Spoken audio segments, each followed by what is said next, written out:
राधे राधे, जय श्री कृष्ण। आप सबको अजय एकादशी की हार्दिक शुभकामना। माता रानी की कृपा आप सबके ऊपर बनी रहे। भाद्रपद मास की कृष्ण पक्ष को अजय एकादशी का व्रत किया जाता है। हिंदू धर्म शास्त्रों के अनुसार इस व्रत को अत्यंत फलदायी माना जाता है। इस व्रत का नियम पूर्वक पालन करने से व्यक्ति को अच्छे फल की प्राप्ति होती है। इसके साथ ही जीवन में सभी तरह के पाप नष्ट हो जाते हैं। शास्त्रों के मुताबिक अजय एकादशी का व्रत करने से सहस्त्र अश्वमेध यज्ञ और राजसी यज्ञ करने के बराबर का फल प्राप्त होता है। तो आइए जानते हैं कि एकादशी की तिथि कब से शुरू हो रही है और कब खत्म हो रही है। उसके बाद पूजा का मुहूर्त आप सब लोग जानेंगे और पारण का समय जानेंगे कि किस समय आपको पारण करना, द्वादशी तिथि कब तक है। इन सब के बारे में आपको सारी जानकारी इस वीडियो से प्राप्त होगी। तो आप सब लोग मेरे वीडियो को अंत तक जरूर देखिएगा और भगवान जी का नाम कमेंट में जरूर लिखिए। तो बोले विष्णु भगवान माँ लक्ष्मी की जय। पंचांग के अनुसार एकादशी तिथि की प्रारंभ 18 अगस्त दिन सोमवार की शाम 5:22 से हो रही है और उसकी समाप्ति 19 अगस्त दिन मंगलवार को दोपहर 3:32 पर हो जा रही है। तो एकादशी का व्रत उदया तिथि को देखते हुए रखते हैं। और दूसरा वजह यह भी है कि जिस दिन दशमी तिथि उदया को छुआ भी रहता है तो दशमी तिथि की संयुक्त वाली व्रत एकादशी की नहीं रखी जाती है, हमेशा द्वादशी संयुक्त व्रत रखा जाता है। तो इसीलिए 19 अगस्त दिन मंगलवार को व्रत रखा जाएगा।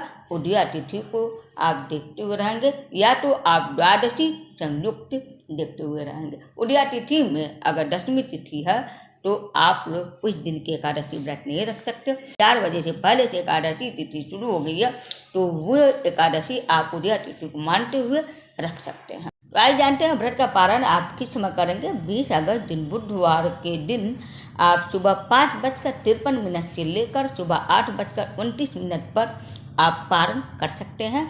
उस दिन द्वादशी तिथि की समाप्ति हो रही है 20 अगस्त को 1:58 पर। तो आप लोग एकादशी का पारण हमेशा द्वादशी के अंदर में कीजिएगा, इस बात का ध्यान रखिएगा। और अगर दोपहर तक द्वादशी खत्म हो जा रही है तो मध्य काल में आपको व्रत का पारण नहीं करनी चाहिए। सुबह सुबह किया जाता है या तो आप शाम को यानी कि 2 बजे के बाद। तो इस बार द्वादशी तिथि 2 बजे के अंदर समाप्त हो जा रही है तो आप लोग सुबह सुबह जो मुहूर्त बताया गया इसी समय आप लोग पारण कर लीजिए। पारण के लिए आप लोग अगर निर्जला व्रत रखते हैं तो आप चाय, पानी, मिश्री, प्रसाद जो भी फलहार का है वो चीज़ आप खा के व्रत का पारण कर सकते हैं। उसके बाद आप बाकी काम कर सकते हैं। दान दक्षिणा दीजिए और दान दक्षिणा के बिना व्रत पूरा संपूर्ण नहीं माना जाता। जो भी भाई बहन एकादशी का व्रत करते हैं तो उनको नियम का पालन करना जरूरी हो जाता है। तो सबसे पहले आप दशमी तिथि की रात को अनाज मत खाइए, यानी कि सूर्यास्त के बाद से अनाज ग्रहण नहीं करना है। उसके बाद आप एकादशी का व्रत का संकल्प लें। सूर्योदय पर भगवान सूर्य जी को अर्घ्य दें, पूजा पाठ आराधना करें, ब्रह्म मुहूर्त में उठ जाना चाहिए। उसके बाद आप शाम को फिर से भगवान विष्णु जी का पूजा आराधना करिए प्रदोष काल के समय और रात जागरण कीजिए। एक दीपक आप मंदिर में घी का या तेल का आप जरूर वहाँ पर रखाइए। उसके बाद आप दूसरे दिन फिर से स्नान वगैरह कीजिए, पूजा कीजिए, पारण कीजिए। पारण के बारे में बताया गया है, आप पारण कर लीजिए, दान दक्षिणा दीजिए और उसके बाद आप भोजन ग्रहण करेंगे। भोजन वो भी आपका सात्विक होना चाहिए, लहसुन, प्याज, सरसों तेल में नहीं होनी चाहिए। मसूर और मूंग, उड़द का दाल नहीं होनी चाहिए। उसमें भी आपको बैगन सब्जी में और गोभी नहीं खानी है। ये सब देखते हुए आपको व्रत का पालन ध्यान देना। और द्वादशी के दिन आप लोग एक ही बार अनाज ग्रहण करेंगे दिन भर में। उसके बाद आप बाकी समय में अनाज नहीं खाएंगे। फल फ्रूट ले सकते हैं, जूस दूध ले सकते हैं, लेकिन अनाज नहीं खाएंगे।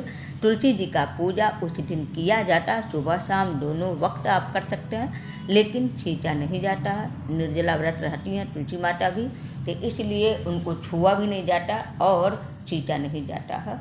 तो उम्मीद करती हूँ आप सबको मेरा वीडियो पसंद आया होगा। हरे कृष्ण, हर हर महादेव। एकादशी का नियमों का ध्यान रखते हुए जो भी भाई बहन एकादशी का व्रत रख रहे हैं वो भगवान विष्णु जी माँ लक्ष्मी जी का पूजा आराधना करते रहें और भगवान जी उनकी सारी कामनाओं को पूरा करें।